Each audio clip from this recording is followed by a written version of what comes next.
shit's in the safe. Got me a spot out the way. Nigga just tryna be safe. Let's get to the sports talk.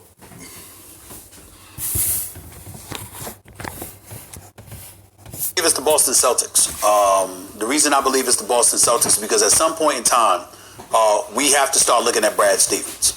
Brad Stevens was labeled the golden boy. You know, he was the new kid on the block, and obviously he's proven throughout the early part of his tenure in Boston that he can really coach the game of basketball. But I have said this on many occasions. I have never wavered from it. A matter of fact, it was validated by Terry Rozier and others when Gordon Hayward is clearly not ready to go.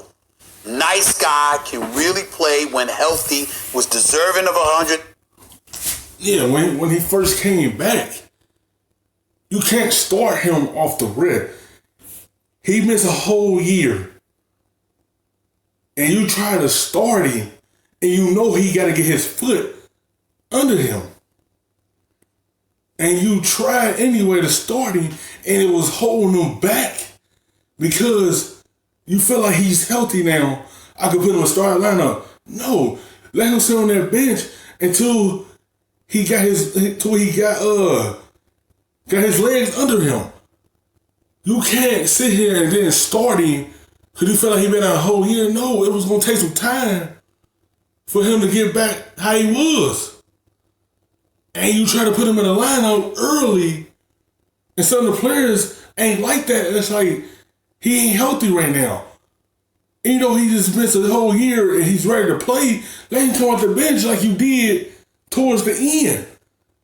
That's what you should have did in the beginning until he back in basketball shape and back ready to play. But no, you wanted to start him as soon as he was healthy. And he wasn't ready to be a starter until he's fully back in basketball play. And you try to put him in the lineup so early after all that injury, and you put him in the lineup, and it was holding him back. $30 million contract, but he wasn't ready. And Brad Stevens and Danny Ainge inserted him right into that starting lineup, and it immediately fragmented the team.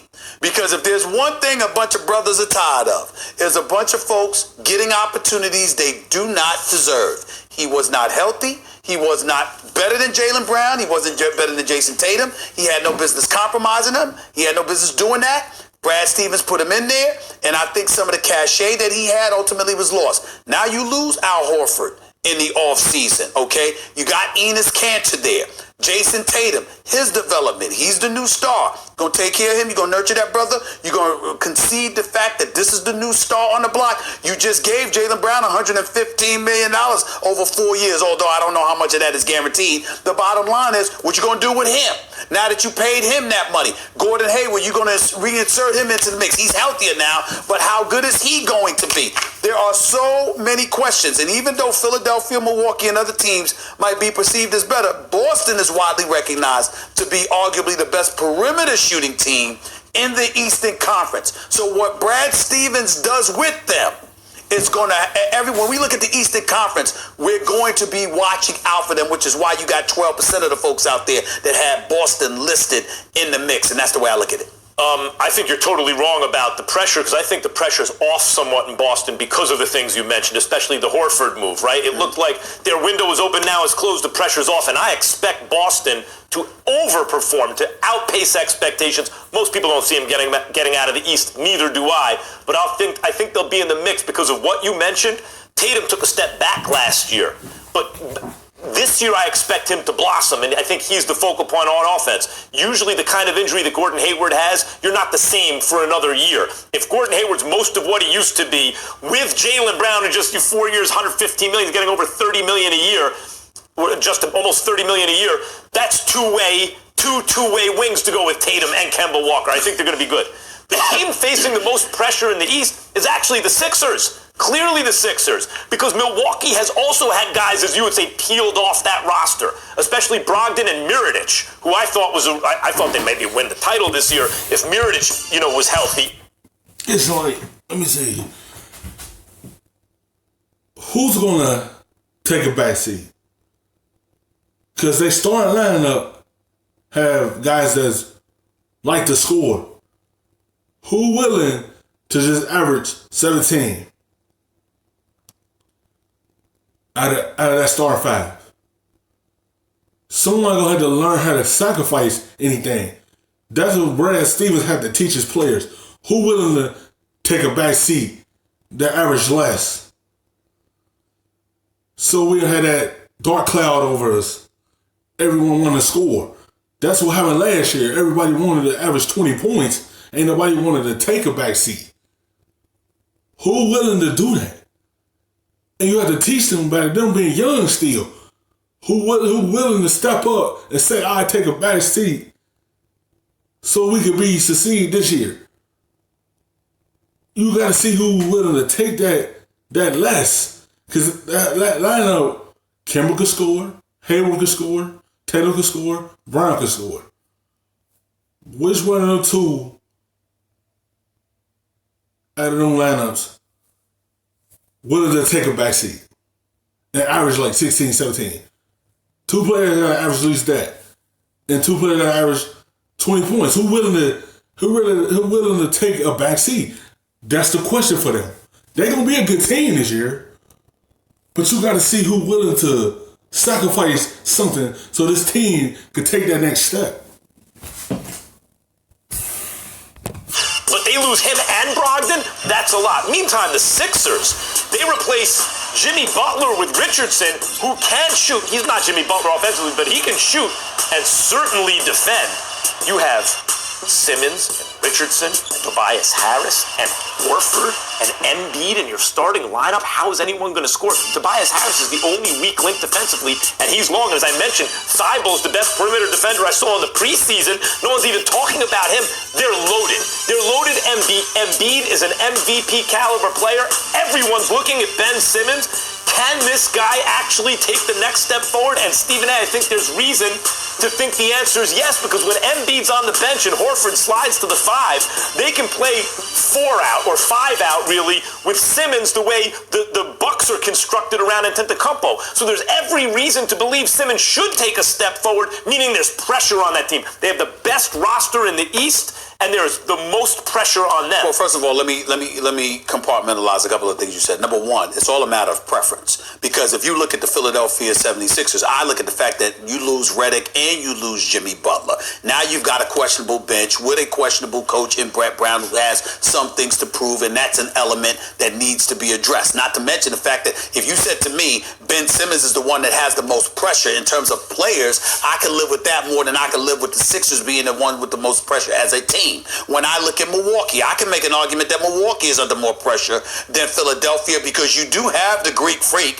You do still have Middleton, okay? And you might have lost Brogdon, but he was hurt the latter part of the season. Even when he came back to the playoffs, he wasn't 100%. And it was over. Don't get me started with his no-show self. Goodbye. Go enjoy yourself in Europe with what he did in the postseason against Toronto. Then you have Boston. When you look at the fact that today's game, the way the game has evolved, that perimeter shooting usually leads to its level of success.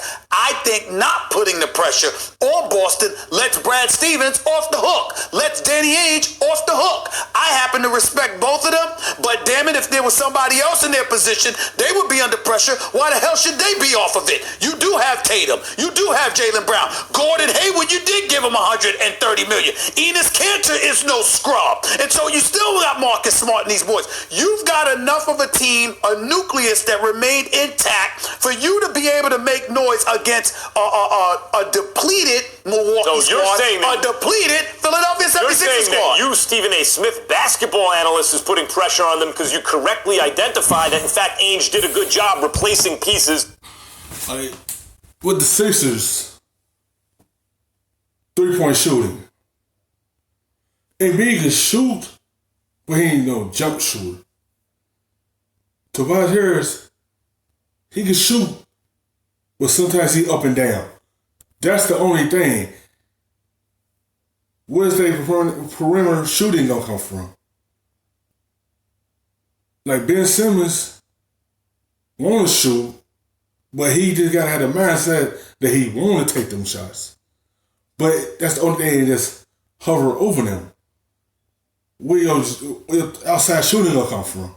Because Embiid, don't get me wrong, he could give you some good shooting. Tobias Harris also could give you some shooting.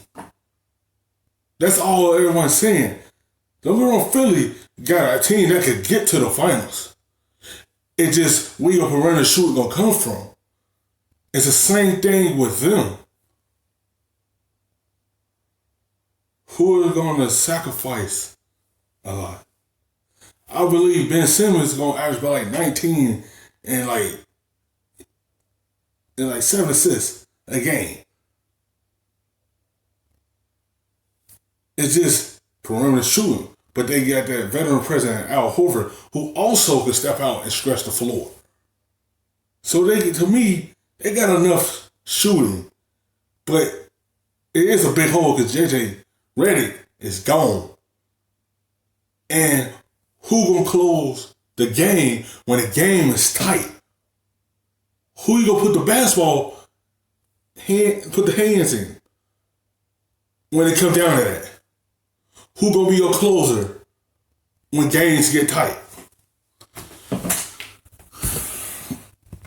That should be hard to replace, but lose Kyrie, get Kemba, lose Al Horford, you bring in Enes Kanter, who can score and rebound certainly. So I agree with you. In other words, on paper, when I think about the way this is going to play out, I think they're going to be better than a lot of people realize. Out there may not put yes, right. They're thinking Boston, the window's closed, the pressure's off. They're going to be kind of sneaky good. The Sixers, they came this close to beating the eventual champs. But we've been asking questions about Brett Brown. We ordained Brad Stevens as the second coming. We actually had a conversation. Is he better than Popovich?